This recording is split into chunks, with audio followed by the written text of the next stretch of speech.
21대 국회의원 선거 후보 등록이 시작됐습니다. 각 후보들은 저마다 본 후보 등록과 함께 본격 선거전에 뛰어들 채비를 하고 있습니다. 후보 등록은 27일 오후 6시까지며 선거운동 기간은 4월 2일부터 14일 자정까지입니다. 지난 2000년 16대부터 20대까지 5번의 국회의원 선거 평균 투표율은 55.2%였습니다. 투표율이 가장 높았던 선거는 17대 총선이었고 이후 치러진 18대는 50%를 밑돌아 최저로 기록됐습니다. 매년 선거 때마다 단골 손님으로 나오는 공약과 현안들, 이번 시간에는 원도심 중구와 영도구를 짚어봅니다. 인구 유출과 도심 쇠퇴 위기를 맞고 있는 지금 원도심은 경기 부양과 일자리 창출이 최우선 과제입니다. 부산 진구청이 코로나19로 침체된 지역 경제를 살리기 위해 구민 1인당 5만 원씩의 재난지원금을 지급하기로 결정했습니다. 시청자 여러분 안녕하십니까? 헬로티비 뉴스 부산입니다. 이번 총선, 과연 투표율이 얼마나 될까요? 과거 총선에서 지역별 투표율은 어떻게 나왔는지 16대부터 20대 총선까지의 투표율, 김한식 기자가 분석해봤습니다. 지난 2000년 16대부터 치러진 5번의 국회의원 선거 평균 투표율은 55.2%입니다. 투표율이 가장 높았던 선거는 17대, 다음에 치러진 18대는 50%를 밑돌아 최저로 기록됐습니다. 전국 18개 시도 가운데 가장 투표율이 높은 지역은 세종과 전남이 각각 61.35%, 60.02%로 나타났습니다. 반면 투표율이 가장 낮은 곳은 인천과 대구, 경기 순으로 50% 초반에 머무르고 있습니다. 최근 치러진 5번의 국회의원 선거를 분석해 봤더니 광역시보다 도단위 투표율이 다소 높게 나왔습니다. 전국 8대 특광역시 중에는 세종시의 투표율이 가장 높았고 인천시가 가장 낮았습니다. 도 단위에서는 전라남도가 가장 높은 투표율을, 최저는 경기도로 분석됐습니다. 지난 2014년 도입된 사전투표는 2번의 지방선거와 대선, 국회의원 선거 등 모두 4번이 실시됐습니다. 지난 2014년 지방선거에서 11.49%를 기록했고 20대 총선에서 소폭 상승, 19대 대통령 선거와 제7대 지방선거에서는 각각 20%를 넘겼습니다. 사전투표율이 가장 높은 지역은 전남, 가장 낮은 곳은 대구와 부산으로 조사됐습니다. 헬로티비 뉴스 김한식입니다. 부산방송에서는 총선을 앞두고 각 선거구별 풀어야 할 현안에 대해 전해드리고 있는데요. 매년 선거 때마다 단골 손님으로 나오는 공약과 현안들, 이번 시간에는 원도심 중구와 영도구를 짚어보도록 하겠습니다. 안수민 기자가 보도합니다. 1990년 들어 매년 인구가 줄고 있는 중영도구. 최근 10년간 영도구는 한 해 평균 3,000명, 중구는 600명씩 주민들이 빠져나갔습니다. 특히 젊은 인구 유출이 극심한데 주요 원인으로는 지역 산업 쇠퇴가 꼽힙니다. 영도구에서는 경제기반형 도시재생 사업, 청학동 공업단지 활성화 등 대규모 국비사업 추진이 결정된 가운데 이를 통한 경기 부양과 일자리 창출이 최우선 과제입니다. 관광자원이 풍부한 원도심의 주요 먹거리 산업인 문화관광산업 활성화도 중요한 현안입니다. 특히 태종대 유원지는 부산 대표 관광지지만 과거에 머물러 관광지로서의 경쟁력을 잃은 지 오래. 선거 때마다 활성화 공약이 나오고 청사진이 제시되지만 막대한 사업비와 규제에 맞물려 수십 년째 답보 상태입니다. 원도심 관광지 대다수가 겪고 있는 불편한 교통이나 주차 문제 등 관광 인프라 개선 요구도 지속적으로 제기되고 있습니다. 인구 감소가 불러온 도심 쇠퇴, 안전을 위협하는 낡고 오래된 주택과 아파트들이 즐비한 노후 주거지는 중영도 지역의 공통된 문제입니다. 영도구 봉산마을이나 중구 영주아파트 등 일부는 도시재생 사업을 통해 정비 기회를 얻었지만 여전히 방치된 곳이 더 많습니다. 낙후된 주거환경 재정비는 지자체 재정만으로는 사실상 감당하기 힘든 대규모 자본을 필요로 하는 사업인 만큼 꾸준히 관심을 가지고 풀어나가야 할 숙제입니다. 도심 소멸의 기로에 선 원도심. 지역민들은 굵직굵직한 현안들을 해결할 일꾼을 기다리고 있습니다. 헬로티비 뉴스 안수민입니다. 전통적인 주거단지인 금정구, 교육도시, 문화도시를 지향하며 다양한 사업이 진행되고 있지만 해결되지 않은 수건 사업도 많습니다. 후보들은 저마다의 공약을 내세우며 현안을 해결하겠다고 호언장담하고 있는 상황인데요. 과연 이번엔 이뤄질 수 있을까요? 차선영 기자가 금정군의 지역 현안을 짚어봤습니다. 반복되는 금정군의 현안, 앞으로 해결해야 할 과제는 무엇인지 짚어봅니다. 침례병원의 공공병원화 논의가 수년째 이어지고 있지만 여전히 해결의 실마리를 찾지 못하고 있습니다. 지역 주민 입장에선 지역의 유일한 응급실이었던 응급의료기관이 없어졌다는 상실감이 큽니다.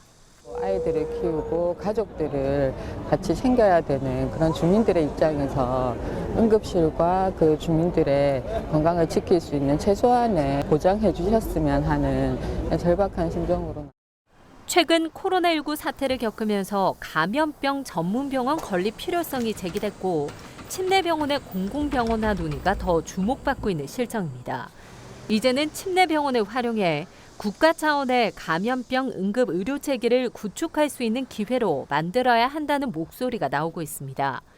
현재 민간의 매각 절차가 진행 중인 침례병원은 4차 경매 역시 유찰됐고 부산시가 용도 변경은 불가능하다고 밝히면서 민간 참여가 없는 상태입니다. 850억 원에 달하던 침례병원 낙찰가는 최근 350억 원으로 절반 이하로 떨어졌습니다. 1970년대에서 80년대 부산 경제를 일으킨 축으로 불린 금사공단의 쇠퇴 후 서금사 지역의 인구 이탈 현상은 가속화됐습니다. 건물은 낙후되고 젊은 층은 빠져나가는 악순환이 반복되면서 금정군의 지역 간 양극화가 심화되고 있습니다.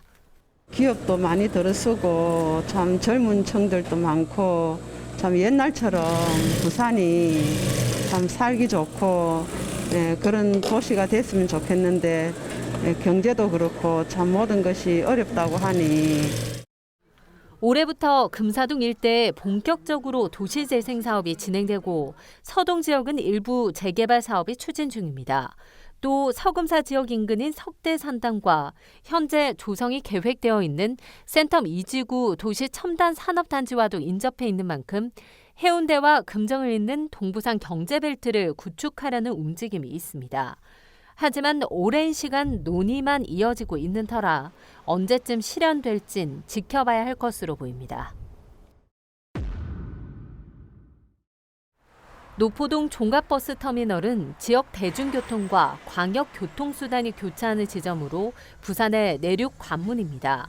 2001년 터미널 조성 이후 여러 차례 개발 계획이 나왔지만 20여 년 시간 동안 달라진 건 없습니다. 개발 제한구역, 상수원 보호구역 등 2중, 3중으로 규제를 받고 있는 지역으로 앞으로도 사업을 추진하긴 쉽지 않아 보입니다. 헬로티비 뉴스 차선영입니다. 21대 총선 후보 등록이 26일부터 이틀간 진행되는 가운데 해운대 갑을 지역구도 잇따라 후보 등록에 나섰습니다. 해운대구 갑을 지역구 더불어민주당 유영민, 윤준호 후보는 함께 후보 등록에 나서며 지역구가 갑과 을로 나뉘어 있지만 해운대의 발전을 위해 원팀으로 이끌겠다고 밝혔습니다. 해운대갑 미래통합당 하태경 후보는 더욱 겸손한 자세로 통합의 정치를 펼치겠다는 포부를 밝혔고 해운대 을 미래통합당 김미애 후보는 어려운 시기, 무거운 책임감을 느끼며 섬기는 마음으로 최선을 다하겠다는 입장을 밝혔습니다.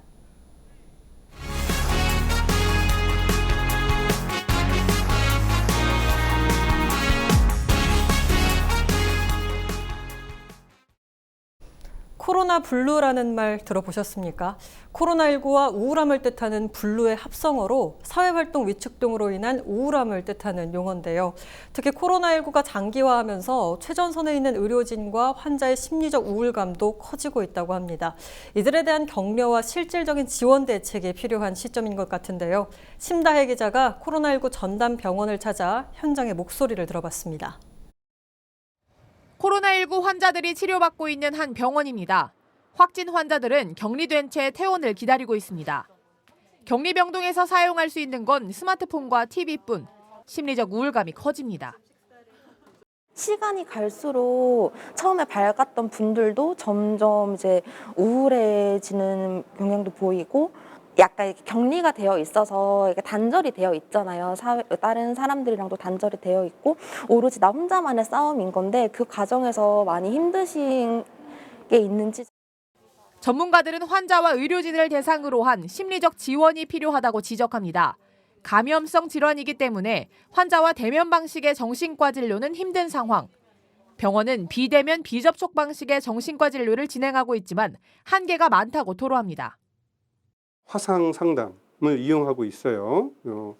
양방향 화상을 통해서 서로의 그런 심정, 감정, 그리고 본인의 생각들, 그리고 본인의 불안한 이야기들을 같이 나눌 수 있는 그분들이 사용하셨던 장비들을 우리가 재활용하기 힘들다는 문제점이 있어요.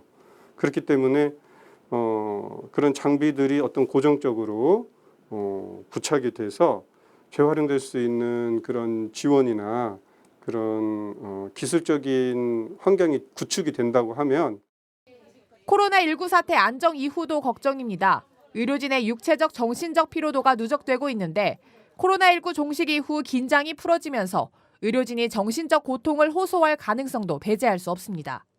지금 다들 긴장을 하고 예민해 있는 상황이지만 이런 상황이 어느 정도 안정이 된 다음에 더 많은 의료진이나 직원들이 스트레스성, 정신 심리적인 문제를 호소하게 될 가능성이 크다고 보거든요.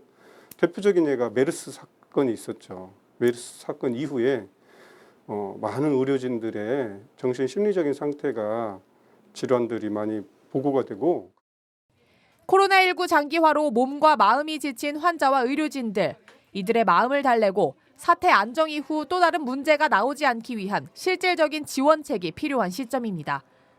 헬로티비 뉴스 심다혜입니다. 부산진구청이 코로나19로 침체된 지역 경제를 살리기 위해 구민 1인당 5만 원씩의 재난지원금을 지급하기로 결정했습니다. 지급 대상은 전체 구민 36만 명으로 다음 달 9일부터 주소지 주민센터 또는 구청 홈페이지를 통해 접수하면 됩니다. 세대원 중 대표 1명 또는 세대원이 개별로 신청할 수 있으며 사용처 제한 없이 사용할 수 있도록 현금 지원합니다. 당초에는 선별적으로 지원하려고 했으나 시민 모두가 코로나19로 어려움을 겪고 있으므로 부산진구 시민 모두에게 지원하는 것으로 결정하게 된 것입니다. 이와는 별도로 부산진군의 소상공인과 자영업자에게 50억 원이 추가로 지원될 예정입니다. 부산진구의회는 다음 달 초 코로나19 극복을 위한 원포인트 의회를 열고 관련 예산안을 처리할 예정입니다. 이에 앞서 기장군도 1인당 10만 원의 재난 기본소득을 도입하는 등 기초단체의 재난지원금 지급 결정이 잇따르고 있습니다. 코로나19로 부산의 봄꽃 축제가 대부분 취소됐지만 사회적 거리 두기에 지친 시민들이 바깥으로 나들이 나오는 경우가 많습니다. 부산도 예외는 아닌데요. 이제 막 벚꽃이 만개해 지역 주민들도 불안해하고 있습니다. 김석진 기자가 현장 취재했습니다. 부산의 벚꽃이 활짝 폈습니다. 부산의 벚꽃 개화는 제가 있는 이곳 남천이동 행정복지센터 앞에 있는 벚나무 5그루를 기준목으로 삼는데요. 이들 벚나무 중 한 그루에서 벚꽃이 80% 이상 폈을 때 만개했다라고 합니다. 이번에 부산 벚꽃 개화는 지난해보다 이틀 늦은 지난 20일 꽃을 피웠는데요. 그로부터 만개는 3일 뒤로 지난해와 같습니다. 벚꽃이 만개하자 군락지는 시민들의 발길이 줄을 잇고 있습니다. 애들이 너무 깝깝해서 롱보드랑 킥보드도 탈 겸 해서 나왔는데 이렇게 벚꽃이 너무 예쁘게 펴 있는 거 보니까 너무 기분이 좋습니다. 일부 시민들은 마스크도 쓰지 않은 채 거리를 행보합니다. 이를 보는 지역 주민들의 반응은 그리 달갑지만 않은 표정입니다. 걱정은 조금 됩니다. 그렇지만도 저도 마음 편안하게 좀 피하고 사람을 좀 피하고 사니까 괜찮아요. 부산의 벚꽃 축제는 대부분 취소됐습니다. 하지만 일부러 찾아오는 외지인까지는 막을 수는 없는 노릇입니다. 수영구는 거리 곳곳에 현수막을 걸고 거리두기와 개인 위생 예방법을 홍보하고 있습니다. 또 자율방역단의 활동도 독려하고 있습니다. 무엇보다 중요한 건 외출 시 스스로가 감염 예방을 위한 최소한의 거리두기와 마스크 착용 등의 위생 관리를 실천하는 겁니다. 한편 부산의 벚꽃은 26일 비가 온 뒤 이번 주말 절정에 이를 것으로 예상되고 있습니다. TV로드 뉴스 김석진입니다. 익명의 60대 남성이 금정구 서삼동 행정복지센터를 찾아 소외된 이웃을 위해 써달라며 마스크 130장을 기부해 지역사회에 온기를 더하고 있습니다. 이 남성은 본인의 이름은 밝히지 않고 자신을 만학도라 소개하며 어려운 시기에 소외계층 등 필요한 분에게 조금이라도 보탬이 됐으면 한다고 말했습니다. 서삼동 행정복지센터는 기부받은 마스크 130장을 관내 저소득 취약계층에게 배부할 예정입니다. 항만소방서가 영도구 동삼동 미창석유 인근 해안가에서 육상, 해상, 합동 화재 대응 훈련을 실시했습니다. 미창석유 인근 해안가는 수심이 낮아 소방정이 접근할 수 없는 부산 내 비상 저반지 32곳 중 한 곳입니다. 이번 훈련은 석유 저장 탱크로 인한 해안가 대형 화재 발생 상황을 가정해 진행됐으며 소방정이 해상에 정박한 상태에서 구조보트가 육상 펌프차로 해수를 대량 송수하는 방식의 훈련이 이뤄졌습니다. 부산 진구의 한 건물 철거 작업 중 안전 가림막이 인도로 밀려나 한때 이 일대 교통이 통제됐습니다. 경찰은 4층 건물 철거 작업 중 건물 외벽에 설치된 펜스가 천막 무게를 이기지 못해 인도 쪽으로 밀려난 것으로 보고 부산 진구청과 함께 정확한 사고 원인을 조사 중입니다. 고등학생이 무면허로 친구 어머니의 승용차를 몰다 주차돼 있던 트레일러를 들이받았습니다. 이 사고로 운전자 고등학생 A군과 동승했던 친구 2명이 가벼운 부상을 입고 인근 병원으로 옮겨졌습니다. 경찰은 A군이 술을 마신 상태는 아니었다며 정확한 사고 경위를 조사하고 있습니다. 2020년 부산시 구군 의원과 공직유관단체장 등 공직자 재산과 변동사항 등이 공개됐습니다. 부산시 공직자윤리위원회 공개 대상자의 신고재산 평균액은 7억 300만 원으로 지난해 신고재산액 대비 평균 5,100만 원이 증가한 것으로 나타났습니다. 공개 대상자인 188명 중 재산이 증가한 사람은 123명, 재산이 감소한 사람은 65명으로 조사됐습니다. 증가 요인으로는 부동산 공시가격 상승과 상속 등이며 감소 요인은 생활비 등 가계 지출 증가 등으로 분석됐습니다.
(3월 27일) 기상정보입니다. 27일 금요일 부산은 오전부터 흐리고 비가 온 뒤 오후에는 대부분 지역 비가 그치겠습니다. 예상 강수량은 30에서 80mm며 아침 최저기온 15도, 낮 최고기온 18도로 기온은 평년 수준을 보이겠습니다. 전국 날씨입니다. 내일은 전국이 흐린 가운데 늦은 오후에는 대부분 지역에서 비가 그치겠으나 강원 영동 지역은 늦은 밤까지 비가 이어지겠습니다. 전국적으로 내리는 비로 인해 대기는 건조함에서 잠시 벗어나겠습니다. 바다 날씨입니다. 내일은 동해 남부, 남해 동부 해상 모두 물결이 높게 일겠습니다. 동해 남부는 최대 4m까지, 남해 동부 해상에는 최대 3.5m까지 매우 높게 일겠습니다. 항해나 조업하는 선박은 각별히 주의하시기 바랍니다. 주간 날씨입니다. 부산은 다음 주 중반까지 흐리거나 구름 낀 날씨를 보이겠는데요. 30일인 월요일부터는 떨어졌던 낮 기온도 올라 평년과 비슷하겠습니다. 다만 낮과 밤의 기온 차이가 10도 이상 벌어지겠으니 건강관리 유의하시기 바랍니다.